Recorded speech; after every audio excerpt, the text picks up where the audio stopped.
গোখলাম ওরমই হয়। হ্যাঁ, আবার এই মাছ ছাড়ি রেখেছিলাম আমি খেয়ে নিত। মান চুপ করে বসে আম দেবে পিসি। আম খাবে? দেখো কত কালো কালো, কিন্তু কার্বাইড দিয়ে পাকা না, যার ফলে আমগুলো পুরো ভালো আছে। এদিক ওদিক ছড়াবি না, ঠিক আছে? ও আটি নিয়ে নিল আগে। আচ্ছা, ও আটি নিয়ে নিয়েছে, তার বদলে তুই দুখানা নিবি, ঠিক আছে? নামানো যাক। ডিম ভাজা কমপ্লিট। আগে একটুখানি নুন হয়েছে কি দেখি। পুরো perfect. Hello friends, it is বৈশাখীতে তোমাদের সকলকে স্বাগত জানাই। চলে এলাম নতুন একটা ব্লগ নিয়ে। ও তোরা এত চিল্লাচ্ছিস, এইবার একে একে চুপ চুপ চুপ চুপ চুপ চুপ একে একে বলো হ্যালো গাইস, এইবার বলো চুপ চুপ। ঠিক আছে, বার করে দেবো অত চিল্লালে। দেখো এখানে ছাতারে পাখি। তো গাইস, এখানে বিকেল বেলা বাচ্চা পাখিরা মানে ছাতারে পাখির মতন এখানে খেলতে শুরু করেছে। বলো পিসি, এত চিল্লাচ্ছে, আসলে বাইরে বৃষ্টি পড়ছে তো চুপ। তো ওরা সব ঘরে ঢুকে খেলছে, বড়গুলো আসেনি, একদম বাচ্চা তিনটে এসেছে। বাচ্চা পাখিদের খেলা চলছে এইখানে। ওরা যে কি করবে না করবে। এখানে দেখো, ও ওখানে জানলায় উঠেছে, ও চেয়ারের ওপর উঠেছে, সন্টু এখানে ছুটে ছুটে ওদেরকে ধরছে। আর এখানে আমাদের ঠাম্মা বুড়ি বসে আছে পাহারাদার হয়ে। এত চেল্লাচ্ছি, সবার কান ফেটে যাবে। অত চেল্লালে হয়? অত চেল্লালে হয়? এখানে দেখো ঠাকুমা ফ্রিজ খুলতে চলে এসেছে। ঠাকুমা ফ্রিজ থেকে কি বার করছো? দেখি ফ্রিজটা খোলো না একবার, কতগুলো আম আছে দেখি। মামা কালকে আম দিয়ে গেছে, চকলেট ভরা, আর তিনটে আছে। এই তো আমগুলো দেখাও একটু, তোমার হাতেরটা দেখাও, ওটা দেখাতে হবে না। আমগুলো দেখো কত কালো কালো, কিন্তু কার্বাইড দিয়ে পাকা না, যার ফলে আমগুলো পুরো ভালো আছে, তাই তো? আমগুলো ছাড়াও না, বাচ্চা পাটিগুলোকে একটু দিই, আর নিজেরাও একটু একটু খাই।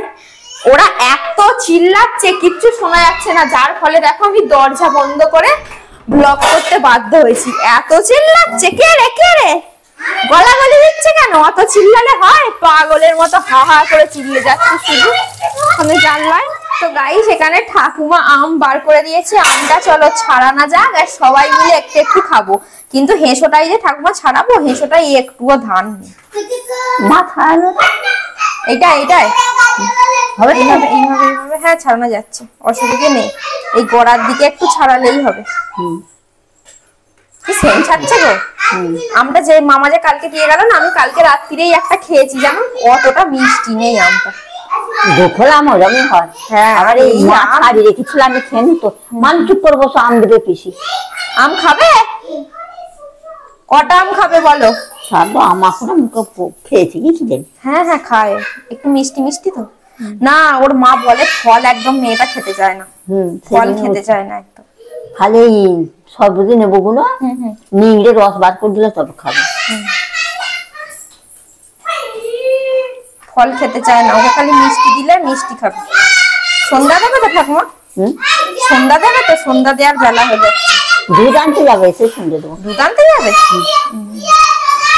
তো গাইস, এখানে দেখো আমার আম কাটা কমপ্লিট। এবার বাচ্চা বাটিদের দেওয়ার পালা। কে কে আম খাবি তাড়াতাড়ি চলে আয়, না চেঁচিয়ে।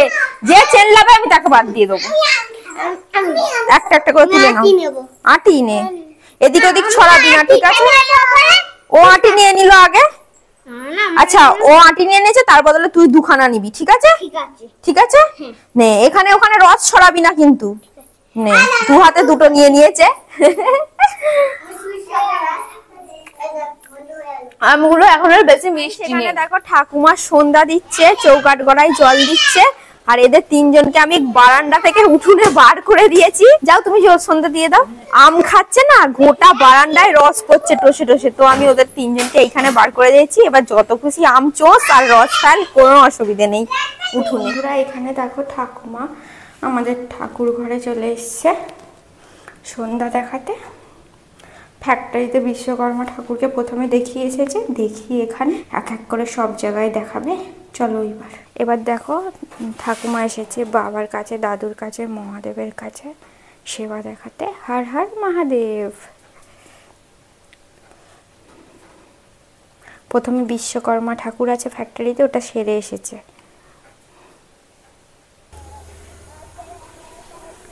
এবার দেখো ঠাকুমা গেটের ধারে দিচ্ছে, সব জায়গায় ঘুরিয়ে ঘুরিয়ে।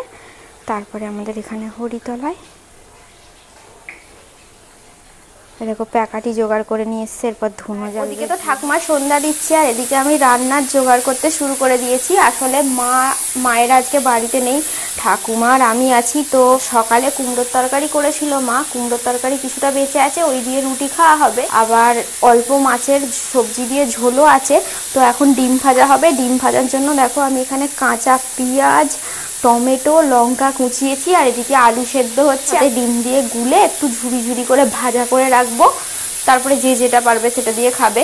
অল্প অল্প আসলে আছে, একটুখানি কুমড়োর তরকারি, একটুখানি ঝোল, ওই জন্য ডিমের ভুজিয়াটাও করছি। তো চলো চটজলদি করা যাক, করে তারপরে রান্না কমপ্লিট হলে তোমাদের সাথে আবার প্রেসার কুকারে আলু সেদ্ধ সিটি বেজে গেছে। আলুটা হলেই শুরু করে দেবো রান্না। আর এদিকে দেখো ততক্ষণে ঠাকুমার ধুনোও ধরানো হয়ে গেছে চারিদিকে। ঘরে এবার ধুনো দেখাবে ঠাকুমা। আমার ওপরের ঘরে একটু দিয়ে আসবে তো, অনেকদিন দেওয়া হয়নি। ও আমাদের বাড়িতে নিত্য ধুনো জ্বালা হয়, ধুনোর সেন্টটা বলতে হবে, এত সুন্দর লাগে না, এত সুন্দর লাগে কি বলবো। আমার ঘরে দিয়ে আসো ঠাকুমা একটু। হ্যাঁ তো বন্ধুরা, এখানে দেখো আমার আলু সেদ্ধ কমপ্লিট হয়ে গেছে। এইবার আলুটাকে আগে ডিমটাকে গুলিয়ে দেখো ডিম এইখানে গুলাতে শুরু করে দিয়েছি অলরেডি। অল্প অল্প করে ডিম দিয়ে অল্প অল্প করে পেঁয়াজ, মানে 4টে ডিম ভাজবো তো অল্প অল্প করে সব কিছু দিয়ে। তো দেখো ডিমটা ফাটিয়ে নেওয়া হয়ে গেছে, চামচ আনতে আবার কে যাবে।